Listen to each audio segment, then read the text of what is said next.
Lui, c'est Eiichiro Oda, l'auteur de One Piece, soit LE manga le plus imprimé du monde, ce qui fait de lui le numéro 1 incontesté. Maintenant, sur quoi est-ce qu'il a régné en premier? Le Weekly Shonen Jump, soit le magazine de prépublication numéro 1 au Japon. Il s'est imposé dans ce magazine qui à l'époque venait de parler d'un truc sur un gars qui devient blond qui tire des rayons d'énergie, et depuis, il règne sans partage sur ce magazine. Pourquoi je vous parle de ça? Pour vous montrer que quand une légende se termine, ça crée un courant d'air et que des petits nouveaux en profitent pour commencer à écrire la leur de légende. Avance rapide, on est début 2015 et un autre manga se termine. Naruto se termine et ça laisse un trou et une question. 10 ans après, en 2025, quel mangaka du Jump en a profité de cette faille pour écrire sa propre légende? Gotoge? Horikoshi? Akutami? Certes, mais c'est pas d'eux dont on va parler. Parce que dans l'ombre, il y en a eu des tas d'autres de légendes, et notamment l'une d'entre elles, qui concerne ce qui n'est alors qu'une lycéenne. Prenez vos valises et vos passeports, on part au Japon, on part dans la préfecture de Nara.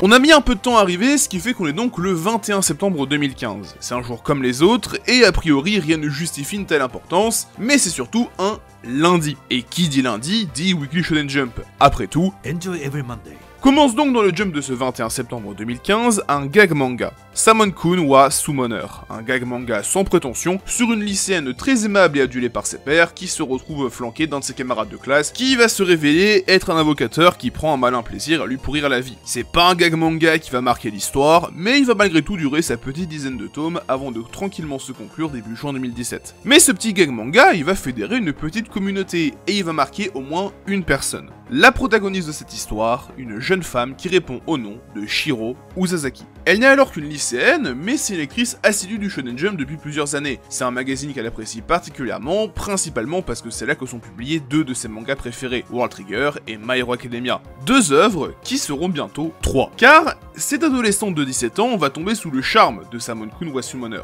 Elle va se prendre de passion pour l'œuvre de Shun Numa, et très vite ça va devenir l'un de ses mangas préférés, ce qui va lui donner envie de partager autour de son nouveau manga de cœur, notamment sur internet, et via un domaine où elle est extrêmement talentueuse, le dessin. Parce que la grande force de notre lycéenne, c'est qu'elle dessine bien, mais vraiment bien, et logiquement son compte Pixiv va gagner en popularité, et Uzasaki, c'est une personne comme les autres, elle aime quelque chose, donc forcément, elle a envie d'en parler, et donc, elle va dessiner des fanarts de Samon-kun wa Summoner. Et comme le reste de ses dessins, ils vont très vite devenir assez populaires. Mais à ce moment-là, ça reste un simple loisir et elle continue son bout de chemin, mois après mois, et création artistique après création artistique. Fin 2016, alors qu'elle traînait sur Twitter, elle va découvrir quelque chose qui va attirer son attention. Un tweet d'un certain Tatsuya Matsuki. Tatsuya Matsuki, c'est alors un jeune homme qui a 25 ans et qui vient à peine de sortir d'un cursus universitaire où il étudiait le cinéma dans le but d'entrer dans cette industrie. Mais une fois sorti de l'université, rien, absolument aucune opportunité et il se retrouve un peu les bras ballants à ne pas savoir quoi faire. Donc histoire de passer le temps, il va un peu traîner sur internet et il va découvrir plusieurs choses qui vont l'intéresser. Déjà qu'un manga, ça se prépare un peu comme un storyboard de film, mais aussi que Shueisha organise un concours pour scénaristes, à savoir le Story King Pro. Matsuki y voit une possibilité de changer d'air, tout en gardant un lien avec ses origines. Il va donc décider de participer, tout en commençant à publier de petits mangas sur Twitter. Et c'est ça, ce qu'Uzasaki a vu. Elle va répondre à son tweet et l'encourager, et à partir de là, les deux artistes vont commencer à échanger, et de là va naître un respect mutuel. Uzasaki respecte Matsuki pour ses talents de storyboarder, quand Matsuki respecte Uzasaki pour son talent en dessin, et l'émotion qu'elle arrive à faire passer à travers eux. Matsuki va finir deuxième au Story King Pro, en réussissant notamment à impressionner les juges, qui ont signé un petit manga pas très connu qui s'appelle Food Wars. Un éditeur de Shueisha va alors le prendre sous son aile, éditeur avec lequel il va commencer à échanger et qui va lui demander une seule chose. S'il a déjà en tête un dessinateur pour être publié le plus vite possible dans un magazine de Shueisha. Et forcément, Matsuki n'a qu'une seule réponse en tête, Shiro Uzasaki. Et à sa grande surprise, son responsable éditorial accepte immédiatement, sans même faire de recherche ou quoi que ce soit. Et c'est tout à fait normal. Pourquoi ? Et bah parce que le responsable éditorial de Matsuki, il s'appelle Murakoshi, et que Murakoshi, c'est le responsable éditorial de Samon-kun wa Summoner, et que forcément, il a déjà vu passer cette fan qui fait des dessins de fou alors qu'elle n'a même pas 20 ans. Et donc, il peut faire qu'une seule chose. Ouais salut, j'ai vu tes dessins de Samon-kun wa Summoner, et bah c'est super impressionnant. Écoute, j'ai envie que tu viennes bosser chez nous, j'ai un scénariste qui veut bosser avec toi et en plus vous vous connaissez, donc j'ai envie de dire qu'on attend plus que ton feu vert. Et ce feu vert elle va le donner, et prend la décision de répondre oui à Murakoshi. Et fin 2016, la jeune femme fait ses valises et part pour Tokyo.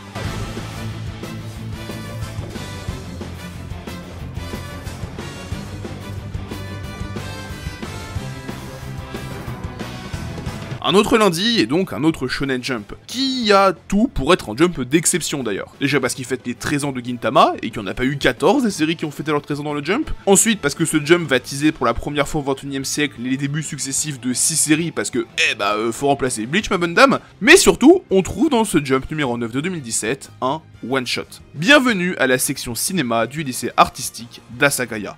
Un one-shot écrit par Tatsuya Matsuki, et dessiné par Shiro Uzazaki. Un one-shot qui raconte l'histoire de Yuki Hiragi, lycéenne qui a passé une grande partie de son enfance confinée dans sa chambre à regarder des films à cause de la vie amoureuse de sa mère. Une fois arrivée au lycée, elle va faire la rencontre de Sumiji Kuruyama, réalisateur trentenaire aussi bourru que talentueux, qui va la prendre sous son aile pendant ce one-shot de 47 pages. C'est un one-shot qui est vraiment sympathique, et qui arrive à aborder en une petite cinquantaine de pages pas mal de thèmes. Le manque de confiance en soi, le syndrome de la page blanche, comment naît la créativité, ou simplement comment s'accepter en tant qu'être vivant. Bon, après, tout n'est pas parfait. Ça reste seulement 50 pages de bande dessinée, donc pour délivrer un message puissant, c'est chaud. Et on sent aussi certaines imprécisions. Niveau personnage, en dehors de Yuki et à la limite de Kuruyama, rien n'est suffisamment bien développé pour être ne serait-ce qu'appelé personnage. Et pour les dessins, si le talent d'Uzazaki arrive naturellement à rendre justice aux personnages, c'est bien plus compliqué pour les décors, notamment sur la végétation. Et même pour les personnages, qui est pour rappel le gros point fort d'Uzazaki, on sent certaines cases qui sont un peu plus brouillonnes, moins finalisées, sans doute car il s'agit de son premier vrai travail d'ampleur, de ses premiers pas dans l'industrie. Et on peut en dire pareil du storyboard de Matsuki.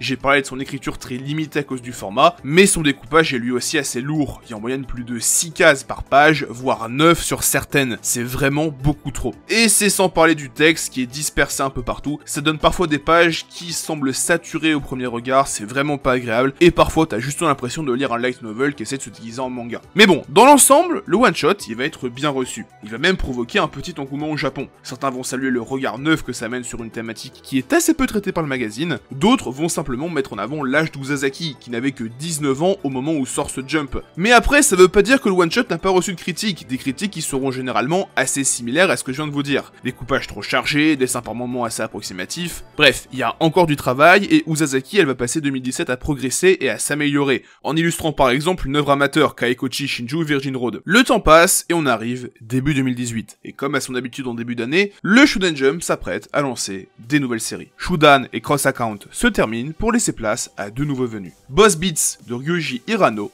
mais surtout, un manga de Tatsuya Matsuki et de Shiro Uzazaki, un certain Actage.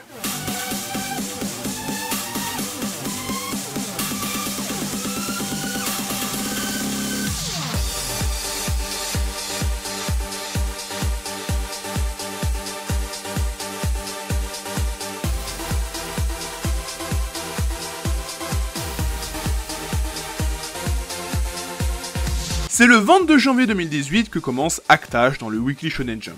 Le manga provoque immédiatement un raz-de-marée au Japon, s'installe directement dans les hautes sphères du magazine et... Ouais non, ça c'est mon script idéal. La réalité est bien plus contrastée. Actage, au début, ça a du mal à vraiment prendre. Si le manga parvient à accrocher une 7ème place pour son premier classement, derrière, ça va commencer à chuter, et Actage va passer près de 2 mois à végéter dans la dernière partie du magazine. La situation commencera même à être assez pressante au vu des autres mangas avec lesquels Actage était en concurrence. Et là je parle pas des mastodontes de l'époque ou des mid-sellers qui étaient bien installés, mais de la concurrence des autres nouveautés. Si le manga lancé une semaine avant va être annulé en moins de 4 mois, après, ça va se compliquer. Moins de 2 mois après Actage commence Jujutsu Kaisen, et si ses premiers pas sont là aussi assez hésitants, l'obtention d'une page couleur à son chapitre 16 et une série de 10 chapitres dans le premier tiers du magazine vont définitivement le mettre à l'abri, sans même parler de ses ventes qui vont progresser de manière extrêmement rapide. Jujutsu, ça va très vite être safe, et ça va laisser une place de moins à Actage, qui lui n'est toujours pas sorti d'affaire. Surtout qu'à l'époque, le Jump, ils avaient une manie assez bizarre, ils voulaient doubler les genres, de faire en sorte que chaque public ait au moins 2 œuvres à suivre. Et si ça pose pas de gros problèmes pour les mangas d'action qui ont toujours été la mine d'or du magazine,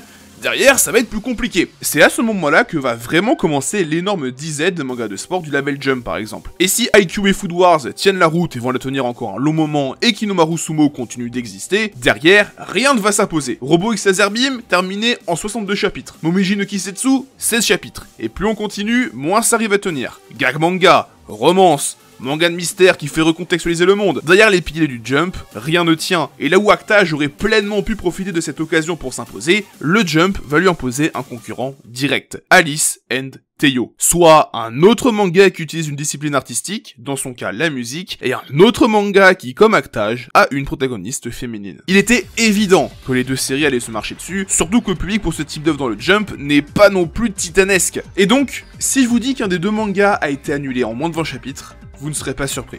Et ce manga, c'est Alice and Teiyo.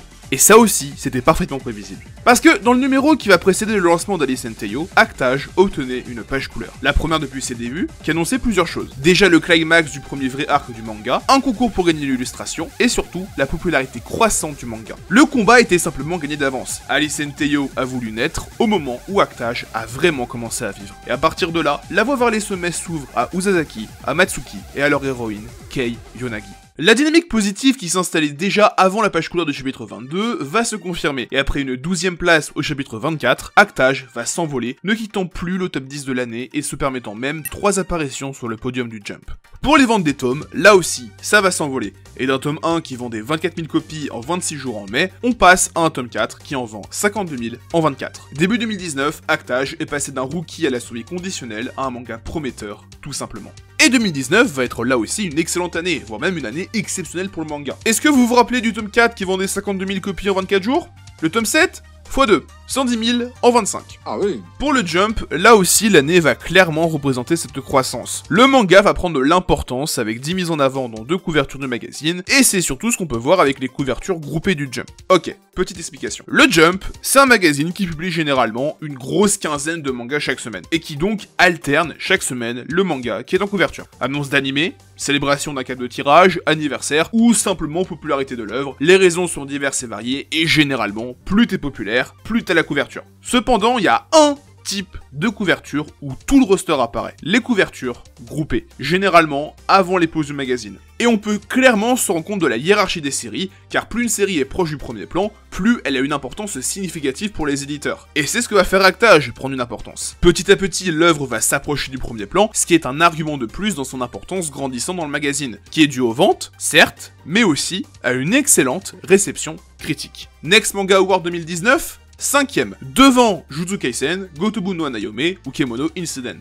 La liste 2019 des mangas recommandés par les libraires japonais, 3ème, juste derrière Jujutsu Kaisen et La Voix du Tablier. Le prestigieux prix Kodansha, nommé à l'édition 2019 avec Gotobu no Hanayome, Blue Period, To Your Eternity et Something's Wrong With Us. Et c'est mérité, car Actage est excellent. Alors, j'ai dit que la vidéo n'allait pas spoiler, et ça, c'est vrai. Je ne vais pas spoiler, je vais simplement me concentrer sur la plus grande qualité du manga, Shiro Uzazaki, et plus précisément ce qu'elle dessine. Vous voyez depuis le début de cette vidéo, beaucoup de dessins d'Uzazaki, mais je n'ai jamais vraiment pris la peine de vous expliquer comment elle fonctionnait. Chez Shiro Uzazaki, le plus important, c'est les yeux. Une attention toute particulière est portée aux yeux, au point on pourrait même se demander si elle n'est pas en réalité une fan de Kanoguchi. Mais non. Je pense plutôt que l'inspiration vient des shoujo. Dans les shoujo, une attention toute particulière est portée aux yeux des personnages. Et c'est surtout par leur prisme que seront surtout retranscrites leurs émotions. Et on peut aussi noter que pas mal de shoujo utilisent des domaines artistiques similaires à Actage, à savoir l'acting. Bien évidemment, il y a Glass no Kamen, qui peut ressembler à bien des aspects au synopsis d'Actage, mais il y a aussi W Juliet, et en sortant du domaine des shoujo pour faire un petit détour chez les seinen, je placerai juste là A Curtain Call for You, oui, voilà, je place ma recommandation juste comme ça, allez lire ça, c'est vachement bien. Pour revenir à notre sujet, ce serait caricatural de résumer l'intégralité des shoujo à ça, et de dire que ça leur est exclusif. Par exemple, une romance shonen comme Kaoru Hana ou Harin Tosaku accorde une énorme importance aux yeux de ses protagonistes. Mais ça, Actage le fait aussi. Je commencerai déjà par dire que les personnages principaux ont tous des couleurs d'yeux différents. Vous allez me dire que, ok d'accord Amano c'est rigolo mais ça nous avance à rien, mais justement, ça veut dire que les yeux, c'est une partie intégrante de leur chara-design, et qu'on peut les différencier uniquement grâce à ça. Mais aussi, le découpage de Shiro Uzazaki leur donne une énorme importance, dans des cas très particuliers. Mais pour ça, on va devoir entrer dans Actage un court instant.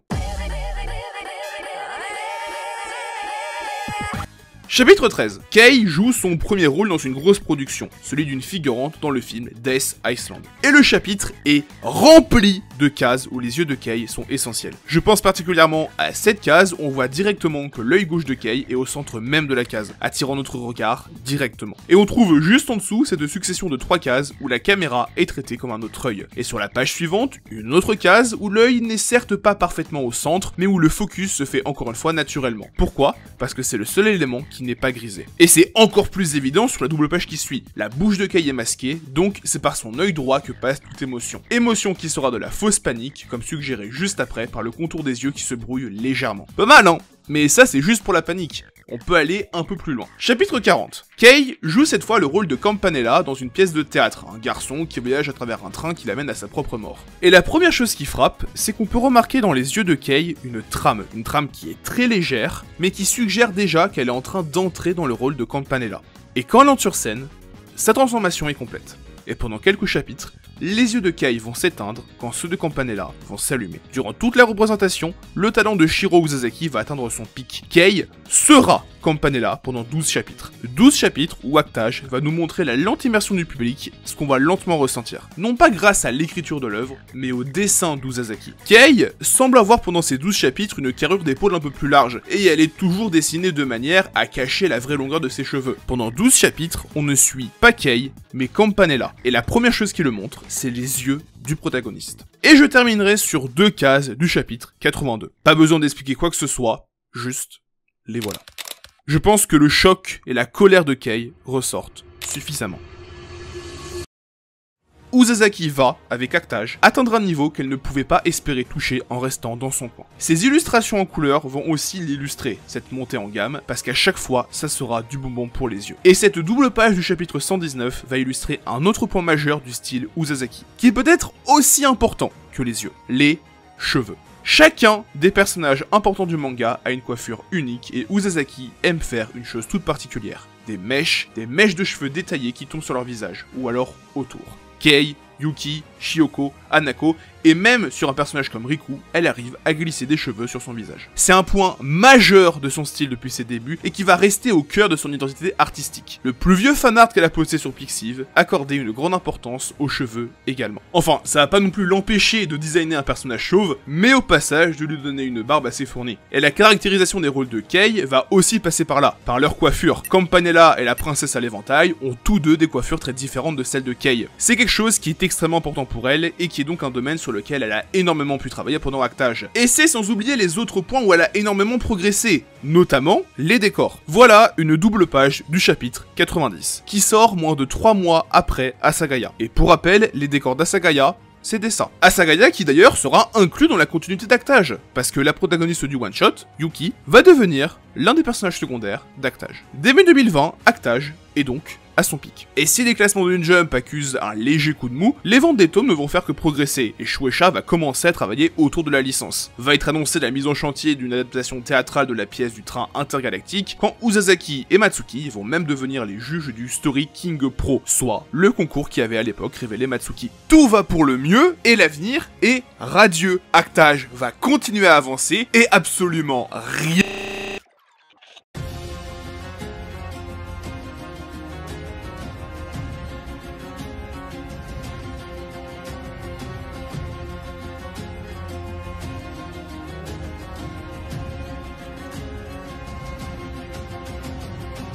Un homme de 29 ans, qui est scénariste d'un manga populaire dans le Weekly Shonen Jump, a été arrêté pour avoir commis un acte obscène sur une collégienne dans la rue. Une autre élève à proximité a également été victime du même incident, et le département de la police de Tokyo enquête à ce sujet. Nous avons reçu un rapport concernant Tatsuya Matsuki, auteur d'Actage, série sérialisée dans le Weekly Shonen Jump. La rédaction prend l'affaire très au sérieux, et une fois les faits confirmés, nous prendrons les mesures nécessaires. Quel connard. Quel connard, j'ai pas d'autre mot. Pour relater les faits, le 18 juin au soir, Matsuki était sur son vélo à pédaler dans le quartier de Nakano quand il va sexuellement agresser une collégienne, avant d'en agresser une deuxième plus tard dans la soirée. Et j'insiste sur le terme collégienne. Au Japon, le collège, ça va globalement de 12 à 14-15 ans. Rendez-vous compte à quel point cet homme est dégueulasse. Matsuki va immédiatement reconnaître ses culpabilités, sans doute car il a été filmé, et tout va aller très vite. Et moins de 48 heures après, le coup près tombe. Le 8 août 2020, Tatsuya Matsuki, scénariste d'Actage, a été arrêté. La rédaction a pris cette situation très au sérieux, a vérifié les faits et a longuement discuté avec Shiro Uzasaki, la dessinatrice. Nous en avons conclu qu'il n'était pas possible de continuer la sérialisation d'Actage dans la situation actuelle. Nous nous excusons sincèrement pour toute préoccupation ou tout inconvénient que cette situation a pu causer. Uzasaki Sensei est profondément déçu, mais nous continuerons à la soutenir et à travailler dur à ses côtés pour qu'elle puisse être sérialisée à nouveau. Et maintenant vous voyez pourquoi aujourd'hui Actage semble avoir été effacé de l'histoire. Parce que c'est le cas. Parce que le manga a été effacé de l'histoire. Parce que son scénariste est un être abject, qui a traumatisé des collégiennes qui n'ont absolument rien demandé et rien fait pour mériter ça. Cette semaine aura été historique, mais vraiment dans le mauvais sens du terme. Et je pourrais vous parler des nombreuses réactions internationales, des nombreux articles dans plein de sites de presse, mais je pense que ce qui illustre le mieux cette situation, c'est ça. Un screen Google Trends qui permet donc de mesurer à quel point un sujet est recherché sur internet. Et ça affiche les tendances japonaises. La courbe jaune représente One Piece, la courbe rouge Demon Slayer et la courbe bleue Actage. Toute cette histoire a fait exploser le manga, dans le très mauvais sens du terme encore une fois. Et pendant que la sphère médiatique arrache et défonce à raison le scénariste, Shiro Uzasaki se mue dans un silence profond. Son compte Twitter, le réseau qu'elle utilisait le plus, est muet, les derniers posts datant du 3 et du 4 août 2020. Et alors que les messages de soutien se multiplient, le 24 août, elle sort du silence et amène son point de vue, sa vérité. Tout d'abord, je tiens à adresser mon soutien aux victimes et à leurs familles. Il a probablement fallu beaucoup de courage pour parler à la police sans même parler du choc émotionnel, du traumatisme et de la peur que cet incident a provoqué chez elle. De mon côté, j'ai accepté chacune des mesures prises par le département éditorial du Jump concernant la sérialisation d'Actage. Le harcèlement sexuel est un problème très grave qui affectera très probablement ces victimes toute leur vie. Elles auront peur de personnes lui ressemblant, elles auront peur de marcher dehors la nuit et souffriront d'un stress qu'elles n'ont jamais mérité de ressentir.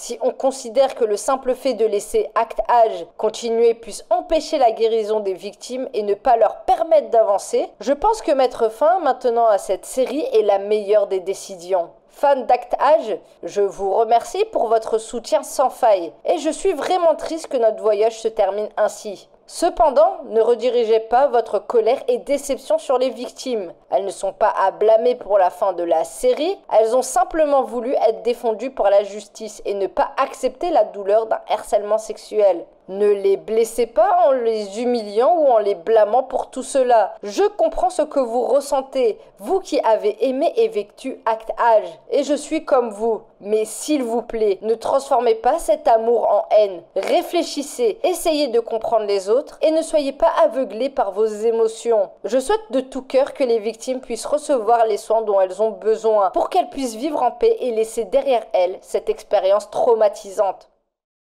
La vérité, c'est que la relation entre le duo était au point mort depuis un long moment. Le respect mutuel qui s'était installé entre eux au début était du passé lointain, très lointain. Sur la fin, Murakoshi voyait les deux auteurs séparément, et Uzasaki ne voulait plus voir Matsuki de près ou de loin. Ça ira jusqu'au point où elle laissera Matsuki servir seule de visage promotionnel à Actage pour la sortie française. Quelque chose s'est sûrement passé en interne, et vu l'immonde personnage qu'il était en réalité, je suis vraiment pas sûr de vouloir savoir ce qu'il a fait ou ce qu'il a pu tenter de faire. La seule chose qu'on sait, c'est les conséquences de sa stupidité, d'être abruti qui a réfléchi avec son entrejambe. Déjà ce qu'il a détruit, sa carrière, ce qui est amplement mérité, et ce qu'il a causé comme dégâts. Des dégâts à la carrière d'Uzasaki, et des traumatismes chez les victimes et leurs familles. Et à partir de là, rien ne sera plus pareil. Matsuki disparaît complètement des radars. Sa carrière est brisée, il sera condamné fin 2020 à 1 an et demi de prison avec sursis, et sachez que c'est la dernière fois que vous m'entendrez prononcer le nom de cet être abject. Tous les projets liés à Actage, comme la pièce de théâtre ou simplement la sortie des tomes, vont se stopper d'un coup. Quand pour Uzasaki, le plus dur commence. Le deuil de ce qui était jusque-là le projet de sa vie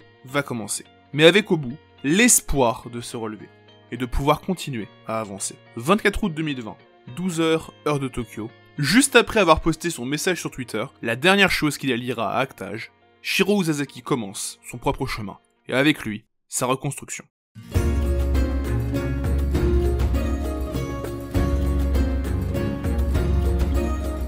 Après ça, Shiro Uzasaki va se faire discrète. Et c'est complètement logique. C'est pas une situation dont tu sors indemne, et dont tu ressors surtout vite. Passé l'annonce de la fin d'Actage et son message sur Twitter, Shiro Uzasaki va lentement disparaître. elle, mais aussi Actage. La dernière trace chronologique de l'histoire d'Actage restera le 25 août 2020, où les 5 premiers tomes vont se classer une dernière fois dans le top 500 japonais, ce qui va amener Actage à finir 2020 en tant que 22e manga le plus vendu de l'année, alors qu'il n'existait plus passé fin août. Et après ça, silence. Des semaines passent, des mois passent, le monde avance, jusqu'au 21 décembre 2020. Un double numéro du Jump paraît au Japon. Double numéro qui commence la célébration du chapitre 1000 de One Piece, mais qui contient aussi un certain one-shot, Engan no Cyclops. One-shot écrit par Osamu Ishikawa et dessiné par Shiro Uzazaki.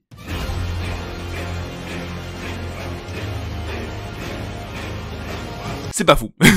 Je vais pas y aller par 4 chemins, mais c'est vraiment pas fou. C'est un one-shot qui se laisse lire. Alors, le concept est intéressant, et ça peut faire penser à la série Ace Attorney, un avocat aux pratiques assez insolites, qui a des pouvoirs surnaturels, et il va s'en servir pour faire éclater la vérité lors de certaines affaires, tout ça, mais ça va pas plus loin. Hein, on sent que le scénariste, il est assez débutant. Aucun personnage n'est vraiment attachant. La protagoniste, elle est insupportable au possible. C'est une poufiasse égoïste qui continue à faire des crises d'orgueil et tout, alors qu'elle est au bord de la ruine, qu'elle est en prison. J'ai rarement eu autant envie de tarter un protagoniste en lisant un manga. L'autre protagoniste, le fameux avocat machin avec des pouvoirs surnaturels, il est pas forcément mieux. Et même, juste, on en parle de la motivation de l'antagoniste. Donc, il voulait que la protagoniste connaisse l'échec. Et comment tu lui fais connaître l'échec? En foutant le feu à sa dernière création pour qu'elle finisse en tôle. Mais t'es pas net, Baptiste! En soi, il y a bien Uzazaki qui rend vraiment ce one-shot divertissant. Et c'est pas parfait non plus, hein. C'est un détail et c'est giga personnel, mais je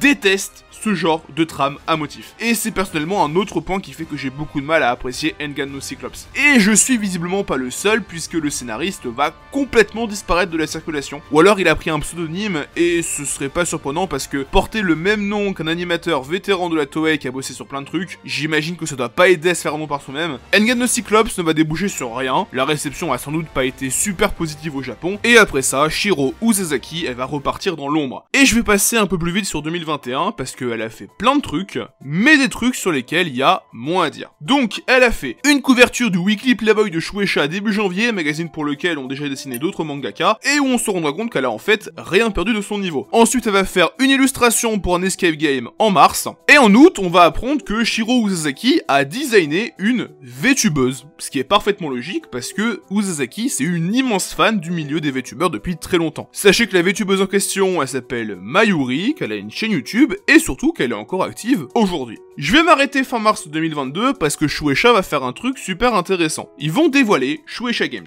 un studio de jeux vidéo qui est lié à la maison d'édition. Et là comme ça, vous me diriez sans doute que Shueisha Games, c'est un studio qui va servir à harmoniser l'environnement jeux vidéo des licences Shueisha. Par exemple, les jeux Dragon Ball, les jeux type Jump Force, les jeux Demon Slayer, les jeux One Piece, vous me diriez que Shueisha Games servirait à chapeauter et à superviser tout ça. Et effectivement, ils vont faire des jeux liés aux licences, aux mangas de Shueisha, mais uniquement des jeux de cartes. Pour le jeu vidéo, c'est plus compliqué. Parce que dans les faits, il y a un seul jeu qui va utiliser des licences de manga de Shueisha. Captain Velvet Meteor, The Jump Plus, Dimension. Mais en dehors de ça, tout est original. Ce qui veut pas dire que aucun lien n'existe. Voilà un tweet du compte officiel de Ruri Dragon, qui est un manga que je vais décrire en 3 points. 1. C'est une lycéenne dragon. 2. C'est un manga Shueisha et du Jump. 3. C'est populaire à cause des 2 premiers points. Ce tweet ne parle pas du tout de Ruri Dragon, mais d'un jeu de Shueisha Games, Arcana of Paradise, The Tower. Et c'est un jeu auquel a participé Masaoki Shindo en tant que character designer. Et c'est pas le seul mangaka qui est dans ce cas-là. Unveil the World, jeu mobile censé sortir en 2025. Character designer, Pozuka Demizu, la dessinatrice de The Promised Neverland, soit pas n'importe quel manga non plus. Et histoire 2, voyons juste un dernier petit jeu là, un petit RPG de deck building, RPG dont l'art principal ressemble à ça. Soul Wars, character designer, Shiro Uzazaki. En soi, j'ai pas grand chose de plus à dire sur Shueisha Games ou sur Soul Wars. Pour Shueisha Games, le sujet des studios de jeux vidéo des éditeurs, parce que c'est pas les seuls à voir ça, c'est un sujet qui est très profond, qui mériterait d'être creusé un peu plus, mais de son côté à lui, parce qu'on va s'éloigner du sujet. Et pour Soul Wars, c'est sympa, Full Wars. Non, vraiment, c'est un RPG qui est sympathique. C'est pas exceptionnel non plus, mais ça se laisse jouer, le gameplay de combat est assez profond, assez sympa. Bon, l'histoire, il y en a vraiment pas, mais à part ça, ça va. Juste si, hein, j'aurais préféré un style qui utilise un peu plus les artworks d'Uzazaki que le bon gros pixel art, mais bon, j'imagine qu'on peut pas tout avoir non plus. On avance donc jusqu'à mars 2023, où Shiro Uzazaki va revenir une deuxième fois avec un one-shot dans le Jump, presque 2 ans et demi après Engan no Cyclops. Sort donc dans le Jump 16 de 2023, Kimito Aoi Yoruno, et c'est un projet unique, surtout dans sa proposition. Est-ce que vous connaissez des livres dont vous êtes le héros? Eh bah, Kimito Aoi Yoruno, c'est un peu ça, parce qu'il s'agit du prologue d'un pseudo-cluedo interactif disponible en ligne et jouable à 4, qui est écrit par Saori Kida. Et Saori Kida, c'est la même personne que celle qui avait écrit l'Escape Game pour lequel Uzazaki avait fait une illustration 2 ans auparavant. Mais à part ça, 2023, ça va être assez vide, hein, en dehors d'une illustration un peu random pour un artbook, ce qui va aussi me permettre de très vite parler de cette illustration qu'Uzazaki avait faite pour Oshinoko en 2021. Mais on va faire une petite pause et prendre un peu d'auteur pour essayer de récapituler un peu tout ce que fait Uzazaki depuis la fin d'Actage. Vous trouvez pas que petit à petit, elle s'éloigne de l'avant de la scène médiatique, voire même du manga en général? Fin 2020, 4 mois après Actage, elle revient avec Engan no Cyclops. Puis, elle travaille pour des illustrations pour des magazines, des VTubers et un escape game avant de revenir chez Shueisha, mais en tant qu'une de leurs têtes d'affiche de leur nouveau projet Shueisha Games, pour ensuite ressortir un one-shot, mais très court et lié à un jeu interactif en ligne. Vraiment, elle s'éloigne petit à petit du manga. Et quand on remarque ça, on peut pas s'empêcher de se demander, et si? Et si, le chapitre 123 d'Actage était le dernier chapitre numéroté d'un manga que signait Shiro Uzazaki. C'est une pensée qui prenait de plus en plus d'importance et qui avait surtout certains arguments. Dès le départ, son passage d'artiste amateur à mangaka tenait des projets qu'il alliait à l'autre là, qu'il avait choisi pour rappel comme dessinatrice. Et il était complètement envisageable de penser qu'elle ne voulait pas remettre un pied là-dedans. Par traumatisme, par envie de passer à autre chose, par plein de choses en vérité, et c'était complètement compréhensible. Elle essaye d'oublier Actage et sa collaboration avec l'autre abruti. Et pour ça, il suffit de voir que, depuis la fin d'Actage, sur presque tous les projets où elle était en collaboration avec une seule et unique personne, elle était en collaboration avec une femme. Le seul doute est pour Engan no Cyclops, parce que j'ai rien trouvé sur Ishikawa, et quand on garde ça en tête, cette idée de Shiro Uzazaki ne reviendra jamais sur le devant de la scène, et encore moins avec un manga, prend de plus en plus d'importance. Et fin 2023, tout semblait pointer dans cette direction. Dites-moi. Est-ce que vous connaissez Ado? Oui, elle, Ado, 22 ans, et sans aucun débat possible, la chanteuse japonaise, voire asiatique, voire tout court, la plus populaire du moment. Elle vend des disques par dizaines de milliers, et elle exerce une telle domination sur les premières places de différents sites de ranking que ça rendrait jaloux Demon Slayer. Je vais pas non plus trop parler d'Ado, parce que là aussi c'est un sujet qui mériterait sa propre vidéo, mais on va se concentrer sur un point précis. Laissez-moi vous poser une autre question. Comment un truc fonctionne bien? Mais genre, bien. Comment est-ce qu'on fait beaucoup d'argent dessus, mais genre beaucoup d'argent dessus, en vendant du merch. Très souvent en essayant de capitaliser autour de l'univers du produit que tu veux essorer, que tu veux développer. L'un des points qui caractérise le plus Ado, en dehors de sa voix de fou, c'est son anonymat. Son anonymat qui est absolument complet. Mais dites-vous que ça va au point où elle chante dans une cage, que tous ses concerts sont éclairés de manière à ne montrer que sa silhouette, et que lors d'un événement où on pouvait lui serrer la main pour la promotion de son second concert, elle était enfermée dans une boîte. Donc, l'histoire d'Ado fascine à cause de cette page blanche de caractérisation et aux nombreuses représentations de l'artiste qui ne se font que par les avatars de ses clips, soit très souvent cette femme aux cheveux noirs et bleus. Et devant cet engouement, Ado et son label vont lancer un projet de roman, nommé Adoroid. Roman qui va raconter l'histoire fictive du personnage d'Ado en la voyant arriver complètement amnésique sur une île. Sauf que ce roman c'est un light novel, et donc il va avoir besoin d'illustrations. Et vous le voyez venir, c'est notre bonne vieille Shiro Uzazaki qui va s'en charger. Et elle va accepter directement la proposition, puisque de son côté, elle était fan de l'artiste depuis un long moment. Et je pense que vous réalisez pas à quel point le gap est gigantesque. Jusque là, le projet le plus populaire d'Uzazaki restait Actage, ou à la limite, son illustration pour Oshinoko, parce qu'elle a été incluse au manga. Et là, elle se retrouve propulsée en tant qu'illustratrice d'un roman sur la chanteuse la plus populaire de la décennie. Ado, uniquement sur YouTube, c'est 4,1 milliards de vues. Et en voyant ça, on peut logiquement se demander comment Ado, chanteuse au sommet de sa gloire, en est venue à choisir Uzazaki. Et la réponse, elle est bien plus évidente que prévu.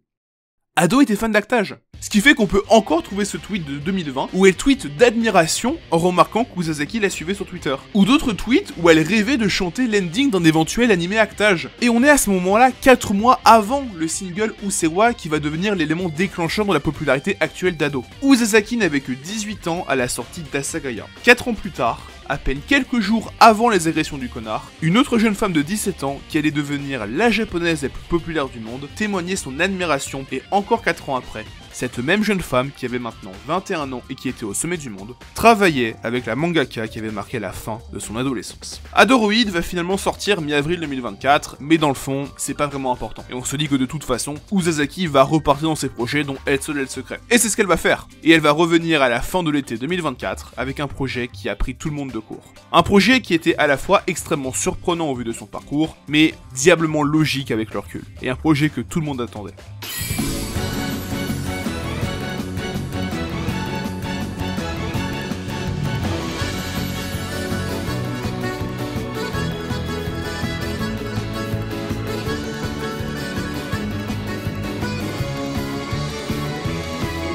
« 9 septembre 2024. Comme chaque lundi paraît le Weekly Shonen Jump et... Ah bah tiens d'ailleurs, le Jump. Ça fait quoi, 4 ans qu'on n'a pas parlé de lui? Qu'est-ce qui devient? Le Jump en 2024, c'est compliqué. Au moment où commence le nouveau manga d'Uzasaki, My Hero Academia s'est terminé depuis un gros mois et Jujutsu Kaisen s'apprête à suivre dans pas trop longtemps non plus. Donc c'est la merde et dans les locaux de Shueisha, c'est un peu la panique aussi. Puis là, il y a un mec. On va l'appeler Jiffy. Donc, Jiffy, il voit que le Jump va perdre 2 gros mangas, mais Jiffy, c'est aussi un fan du PSG. Et il se souvient d'un truc. Le PSG, pour essayer de gagner la Ligue des Champions, ils ont longtemps recruté des joueurs légendaires afin d'essayer d'élever très vite le niveau de leur équipe. Et donc Jiffy, il voit ça, mais Jiffy, il est aussi un peu con. Donc, il pense à un truc, il arrive en salle de réunion et il dit « Les gars, et si on ramenait dans le Jump plein de mangaka de fous qui ont fait des succès avant ? On va tout exploser, on va tout remonter, et les 2 autres mangas, on n'en aura plus rien à foutre. J'ai fait des idées de génie. » Donc Shueisha, à ce moment-là, ça fait près d'1 an qu'ils se font tranquille leur petit mercato. Et on te ramène un peu Boichi et Inagaki, et on te ramène Kawada, et on te ramène Ken Wakui, et on te ramène Tsukuda et Saeki, et on te ramène le scénariste de Medaka Box, et on te ramène Taishi Tsutsui, et on te ramène Taizen 5, et on te ramène Tadatoshi Fujimaki, et on te ramène donc Shiro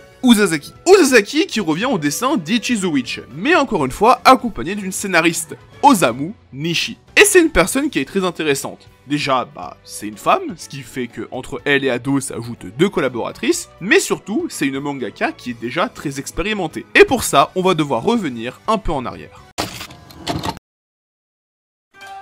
Mukashi, Aishiken ni wakai josei ga sunde imashita ga, atama no naka wa anashita yanashi de ipashita. Kanojo o namae wa Nishi Osamu.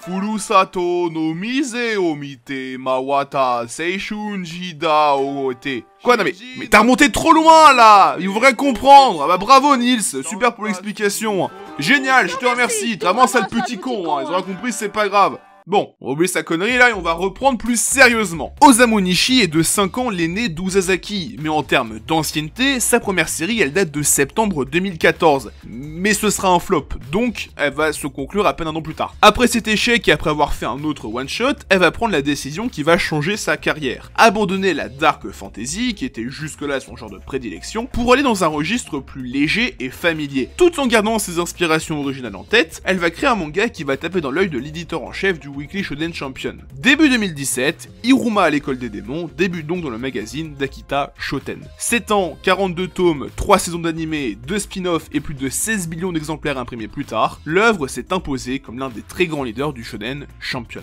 Sauf que Nishi, il y a une chose qu'elle a pas oubliée et qui continue de la hanter. S'imposer dans le magazine leader d'Akita Shoten.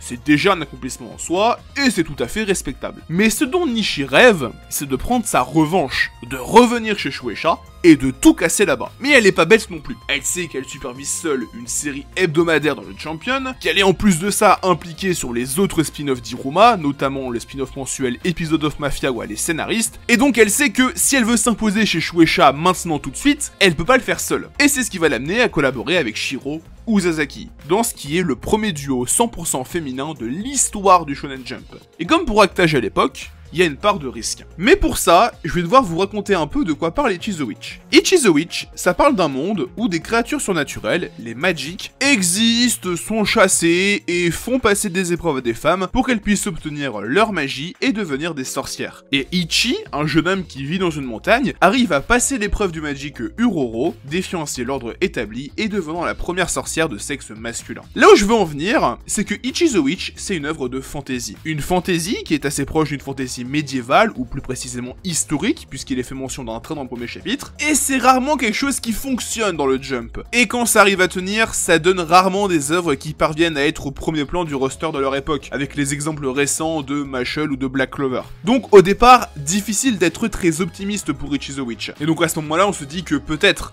que le retour de Shiro Uzazaki va être plus court que prévu. Ou peut-être que Ichi the Witch avait exactement besoin de ça. Un magazine en manque de nouvelles stars, un genre quasi maudit par le Jump, un duo d'autrices en quête de revanche. Il n'en fallait pas plus pour créer un parcours au prologue légendaire. Les classements vont tout simplement être fabuleux. En 123 chapitres, jamais Actage n'avait réussi à finir premier dans le Weekly Shonen Jump. Ichi the Witch va le faire dès son 10e chapitre. Et depuis, il l'a été 5 fois. Shueisha va très vite remarquer cette explosion précoce, en lui donnant 2 couvertures du Jump pour ses chapitres 15 et 25, soit 3 couvertures en 25 chapitres. Seuls 3 mangas du Jump lancés au XXIe siècle ont atteint ce cap plus vite qu'Ichi the Witch. Et pour comparer, Actage avait lui mis 88 chapitres. Et puis, la popularité d'Ichi the Witch dans le Jump explose. Mais il y a un autre domaine où le manga va tout simplement être le manga le plus prometteur de tout le Japon. Les ventes. Le tome 1 va tout simplement signer le 4e meilleur démarrage d'un tome 1 Jump depuis début 2021. Et depuis, il suit un rythme de croisière affolant. 46 000 copies vendues en 23 jours, et fin mars 2025, il continue de progresser et passera courant avril le cap des 100 000 copies écoulées. Le tome 2, sorti 2 mois après, va pulvériser les performances du tome 1. Le tome 1 vendait 46 000 copies en 23 jours. Le tome 2 en vendra 49 000 en seulement 6. Et il vendra plus de copies en 27 jours que le tome 1 en 9 semaines. Ichi the Witch est début avril 2025 déjà le numéro 5 du Jump en termes de vente par tome, uniquement derrière One Piece, Blue Box, Kagurabashi et Sakamoto Days. Au total, il approche les 170 000 unités vendues en à peine 3 mois d'existence et risque très fort d'être le tome 1 paru en 2025 le plus vendu de l'année au Japon. Le pari est gagnant sur absolument tous les plans et pour absolument tout le monde. Shueisha a désormais 2 licences sur lesquelles travailler pour essayer de remplacer à long terme ces 2 mastodontes terminés l'année passée. Osamu Nishi a eu sa revanche et peut se vanter d'être à la fois la mangaka d'un des leaders du Shonen Champion et la scénariste d'un des rookies les plus prometteurs du Weekly Shonen Jump. Et Uzazaki est peut-être celle qui a le plus gagné dans tout ça. Parce que là où Adoroid était un projet d'ampleur majeure, c'était surtout dû à la popularité d'Ado. Là, Ichi the Witch est son bébé. Son bébé est celui de Nishi. Et l'avenir est extrêmement radieux pour Ichi the Witch. Mais bon, tout ça, c'est bien, mais ça répond pas à la grande question. Pourquoi est-ce qu'Ichi the Witch a autant cartonné? Revenons sur ce que j'ai dit sur le genre fantasy. Oui, objectivement, c'est un genre qui galère. Mais uniquement dans le Jump. Si on s'éloigne de cet écosystème, la fantasy c'est un genre qui a le vent en poupe dans le manga. Frieren, c'est le 3e manga le plus vendu de 2024 au Japon. Dungeon Meshi était 18e, et derrière, d'autres mangas continuent d'exister. Akatsuki no Yona, Witch Hat Atelier, Osama Ranking, et c'est sans parler du quintillion d'isekai qui utilise une imagerie qui fait énormément penser à de la fantasy médiévale comme Slime no Taken. Donc, il y a un public pour la fantasy. Mais ce public n'explique pas forcément tout au succès d'Ichi the Witch. Je l'ai pas mal moqué, mais cette stratégie Mercato FIFA de notre bon vieux Jiffy, elle a marché pour Ichi the Witch. La plupart des auteurs qui sont revenus ont échoué. Pourquoi ? Parce qu'ils sont restés dans leur zone de confort. Kawada est resté dans le sport de combat avec Martial Master Asumi. Flop. Yuji Kaku est resté dans le manga d'action sombre avec Ayashimon. Flop. Ken Wakui est resté dans le manga d'action sur des Yakuza ou une mafia avec Astro Royal. C'est en train de flop. Et même en remontant plus loin, Kishimoto est resté dans sa volonté de faire un shonen d'action où un enfant exclu à la condition unique découvre le monde. Et Samurai 8 a flop. Le fait qu'ils soient restés à ce point dans ce qu'ils savaient faire fait que la comparaison avec leur série précédente s'est imposée naturellement. Et très souvent elle a fait mal. Mais attention après, Changer d'air, ça veut pas forcément dire être un succès. On peut trouver certains liens entre Tenmaku Cinema et Food Wars, mais les séries arrivent à être très différentes, jusque dans leur destin éditorial, parce que Tenmaku ça a flop sévère. Mais pour Ichizo Witch, ça a marché. Parce qu'il s'agit d'une combinaison de ces deux idées, une vétérane et une néophyte. Et ce, pour la fantasy. La vétérane, ça reste très clairement Nishi. La dark fantasy, ça reste son amour de jeunesse, et même avec Iruma, elle gardait un pied clairement posé dans un univers similaire. Et Uzazaki est ici la néophyte du duo, puisque sa carrière se constituait jusque-là d'œuvres liées à notre époque et aux thématiques qu'on pouvait aborder grâce à ça. Pour Asagaya, j'ai déjà traité au début de la vidéo de ce dont l'œuvre parlait. Engan no Cyclops essayait d'aborder la situation actuelle du système judiciaire, mais le faisait honnêtement assez mal. Kimi Toaoi lançait une enquête avec un téléphone portable, quand Soul Wars ne parle pas de grand chose en vérité. Et c'est sans oublier Actage, qui a été de loin le plus ancré au XXIe siècle, avec sa grande critique et analyse du monde des médias, et les quelques pistes narratives qu'il y avait sur les méthodes d'acting. Et c'est sans parler de son style graphique qui était à son apothéose dès qu'elle devait dessiner des personnes dans des vêtements résolument modernes. Et donc avec Ichizo Witch, on peut s'amuser à jouer au jeu des différences et essayer de deviner qu'est-ce qui vient de qui. Par exemple, j'ai parlé plus tôt d'à quel point l'art style d'Uzazaki s'ancrait autour de deux choses, les yeux et les cheveux de ses personnages, qui sont souvent dessinés comme des mèches fines qui tombent sur la figure de ceux-ci. Pourquoi je vous rappelle ça? Parce que c'est quelque chose qui est complètement absent des deux personnages principaux d'Ichizo Witch, Ichi et Descaras. Et c'est pas simplement un changement de vision, parce qu'on retrouve cette idée dans d'autres personnages, Kumugi, Mongold, Shikutoge, Shirabedona, Richiya, où Uzazaki n'a pas abandonné cette idée de design. Mais donc, Ichi et Descaras n'ont pas cette patte Uzazaki. Je pense donc clairement qu'Ichi et Descaras ont été énormément influencés par la créativité de Nishi. Et leur relation me fait aussi penser à ça parce que ça ressemble clairement à ce qu'on a dans Iruma avec Iruma et Sullivan. Le jeune homme qui arrive dans un milieu qui lui est inconnu et où il est une anomalie, et où il fait la rencontre d'un être qui est décrit comme surpuissant et qui le prend sous son aile. Et puis même bon, juste, je trouve ces deux cases d'Iruma et d'Ichizo Witch vraiment très ressemblantes et je trouve ça un peu drôle. Aujourd'hui, Ichizo Witch, c'est déjà un manga qui est important pour le Shonen Jump. En termes de narration, le manga, on est à son 4e arc actuellement, l'arc Bakugami, et a déjà montré plusieurs choses très intéressantes. Uzazaki a encore progressé, cette fois sur un point qu'Actage et ses autres projets n'utilisaient qu'assez peu, le dynamisme et son découpage. Il faut dire qu'Ichizo Witch est un manga de combat, et donc il fallait montrer assez vite des scènes d'action qui vont vite, et des scènes de combat. Et elle a encore réussi. Dans les premiers chapitres, il y a 7 scènes qu'Uzazaki aime beaucoup, où Ichi saute de toit en toit avec des bottes, et puis il y a le fameux combat entre Descaras et celui qui semble être le premier vrai gros méchant du manga. Après, si je veux être un peu critique pour Uzazaki par rapport à Ichizo Witch, à l'époque d'Engan no Cyclops ça allait, mais là on sent qu'elle a quand même un peu perdu en niveau. Je trouve qu'on est un peu en dessous du niveau qu'elle avait sur la fin d'Actage, mais je me fais pas de soucis. Faut dire qu'elle a pas eu de série pendant plus de 4 ans, donc forcément, faut que la machine se remette en marche, et c'est un peu ce qui est en train de se passer, parce que je trouve que sur les derniers chapitres d'Ichizo Witch, notamment depuis le fameux combat de Descaras, ça va vraiment de mieux en mieux, et que petit à petit, je retrouve vraiment le niveau qu'elle avait sur la fin d'Actage. Je me fais pas de soucis, parce que de toute façon, Ichizo Witch aujourd'hui, c'est une braise. C'est un nouveau manga, c'est un nouveau venu, c'est un petit feu qui prend vie, qui commence à s'étendre, et qui au moment où j'écris ces lignes, peut embraser le monde entier.